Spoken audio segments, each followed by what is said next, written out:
Gold Q the blue corner ស្លៀកខោពណ៌ខៀវមានវ័យ28ឆ្នាំកម្ពស់ 1.75 ទម្ងន់67គីឡូក្រាមបទពិសោធន៍ប្រកួតចំនួន45ដងឈ្នះ38ដងចាញ់7ដងមិនធ្លាប់ស្មើក្នុងនោះរូបគេក៏ធ្លាប់ផ្ដួលដៃគូឲ្យបបងការប្រកួតតាមលក្ខណៈបច្ចេកទេសបាន6ដងផងដែរគេជាសិស្សនៃក្លឹបប្រដាល់ KKMA ដែលមានគ្រូបង្ហាត់លោកគ្រូចន្ទរាជាថ្មីម្ដងទៀតសូមលោកស្រីនិងកញ្ញាផ្ដល់សម្លេងស្វាគមន៍អ្នកប្រដាល់ come from Iran Isari ចានៅពេលនេះសូមអញ្ជើញរីកទស្សនាការប្រកួតដូច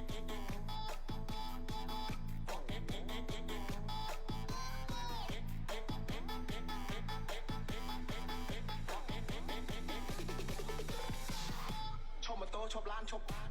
តែបើឲ្យឈប់ផូវីតូឈប់បានទេហូនអើយ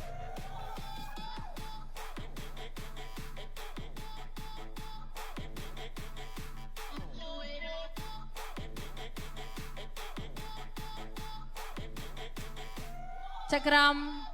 ត្រៀមប្រងព្រឹត្តប្រកួតគ្រីតគុនខ្មែរ Wi-Fi គូទី5គឺជាគូអន្តរជាតិមិត្តភាពកម្ពុជាអ៊ីរ៉ង់ទឹកទី1 round 1បាទគូឯចុងក្រោយកម្ពុជាអ៊ីរ៉ង់បង្គោលក្រហមកីឡាករកម្ពុជាចម្រើនបងប្អូនស្គាល់ក្នុងរហស្សនាមថ្វាយបង្គំគ្រូក្រមុំតែខ្លួនថ្ងៃនេះកាត់សក់ស្អាតបាទជាមួយកីឡាករអ៊ីរ៉ង់ក៏សក់ស្អាតដូចគ្នាចាប់ផ្ដើមធ្ងន់តាំងពីទឹកមួយទៅហើយមិនដឹងចប់ទឹកឬក៏យ៉ាងណាទេបាត់ពិសោធន៍កីឡាកររូបនេះដូចជាច្រើនគួរសមគីឡូក៏ធ្ងន់កុំឲ្យមានអ្វីផ្លាំងផ្លត់ទេសោះបាទដើមទឹកនេះធ្ងន់ទៅធ្ងន់មកហើយចឹងការការពារជាចាំបាច់បំផុតចាក់ជើងក្រោមរបស់ចម្រើនមួយគេល្អវែងបងប្អូនដល់សម្លេងផ្ទះដៃលើកទឹកចិត្តឲ្យចម្រើនជើងមួយមកបាទវ័យកាន់តែច្រើនមែនតែចិត្តនៅតែ100%ស្រឡាញ់ក្បាច់គុនបុរាណខ្មែរមកអូយចង់ចូលតកកកែងបុករបស់សាហូឃើញចម្រើនទៀបជាងដាញ់ចែកចម្រើនប្រើបច្ចេកទេសធាក់ទល់វាយបកមកវិញប្រើបច្ចេកទេសហើយបាទបញ្ញាស្មារតីហុំពោះជាងក៏មិនប្រកាសថាល្អជាងដែរបច្ចេកទេសទេពកោសលការប្រយុទ្ធឯនេះទេវាយត្រង់មកដៃពីសាហូអត់អីទេផុតចំហអាយ៉ាដល់ចឹងសូវល្អទេកែងបិទជាប់មួយទៀតបើងមួយទៀតធាក់ចាញ់ទាត់ចតុលមួយពីរកែងយ៉ាកែងបែបវិញឲ្យជន់ទូថ្ងាអូយណែខ្លីយើងក៏មានណាបាទមិញប៉ាំងមិញរៀងញោចទៅហើយបាទការចូលសង្គ្រប់ទៅលើចម្រើនដោយផ្លិចការពារពីសាហូនេះគឺជាអាវុធគ្រោះថ្នាក់របស់គុនខ្មែរយើងគឺកែងខ្លី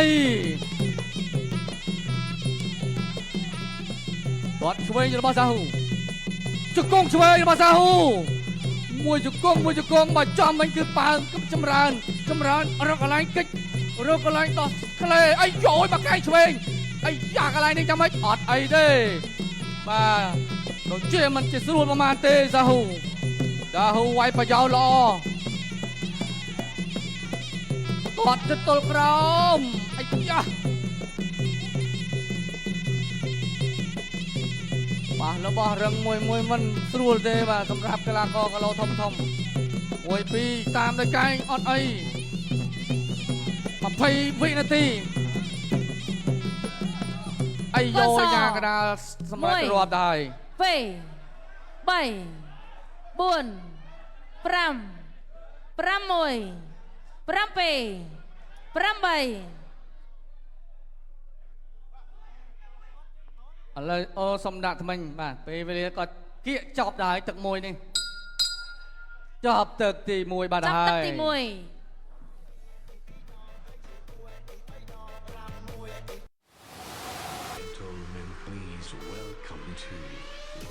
បាទរូបភាពយឺត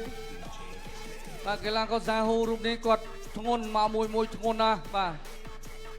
ប្រយោលគាត់ល្អទៀតហើយគាត់ច្បាស់ដូច្នេះចំគោលដៅពិតជាធ្ងន់មួយជើងទោះបីឃើញថាចម្រើនបាំងជាប់ក៏ដោយបាទបងប្អូនឃើញទម្ងន់អាវុធរបស់គេបាទធ្វើឲ្យយើងប៉ើងកន្លែងនេះមួយជើងហើយក៏តាមដោយកែងបត់កន្លែងនេះមិនចំតែចូលជើងមួយជើងនេះនឹងធ្ងន់ទៅហើយ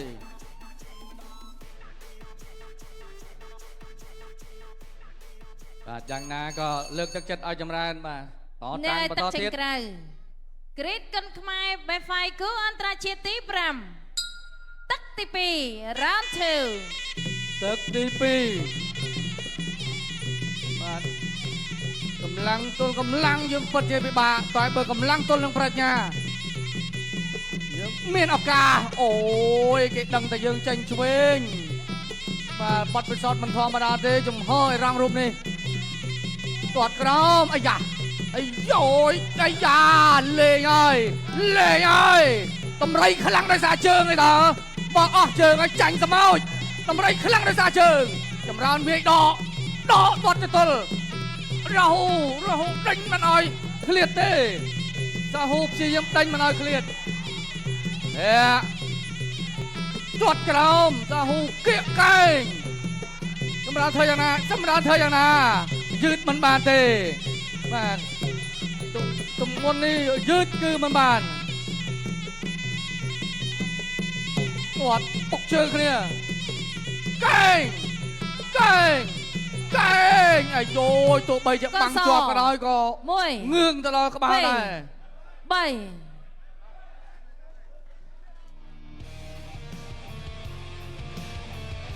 ធ្ងន់ណាស់បាទធ្ងន់ណាស់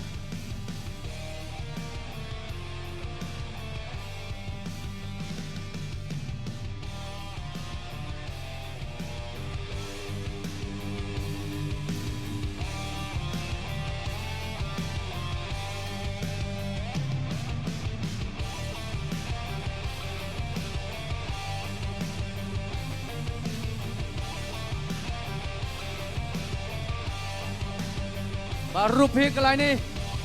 គឺយ៉ាហូគាត់គិតថាបើគាត់យឺតឱកាសនឹងផ្ដល់ឲ្យចម្រើនបន្តទៀត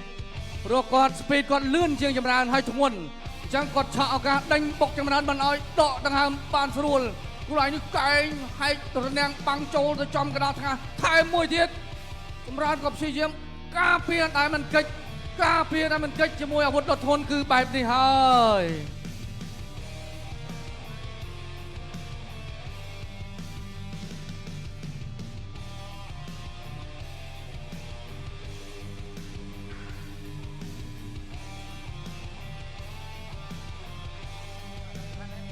អូបាទធ្ងន់មែនសាហូ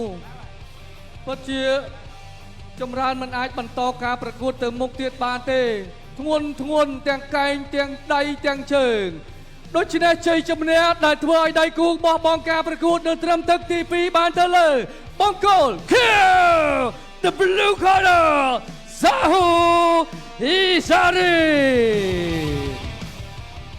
ចូលរួមអបអរសាទរដល់កីឡាករអ៊ីរ៉ង់និងសូមចូលរួមសោកស្ដាយចំពោះកីឡាករ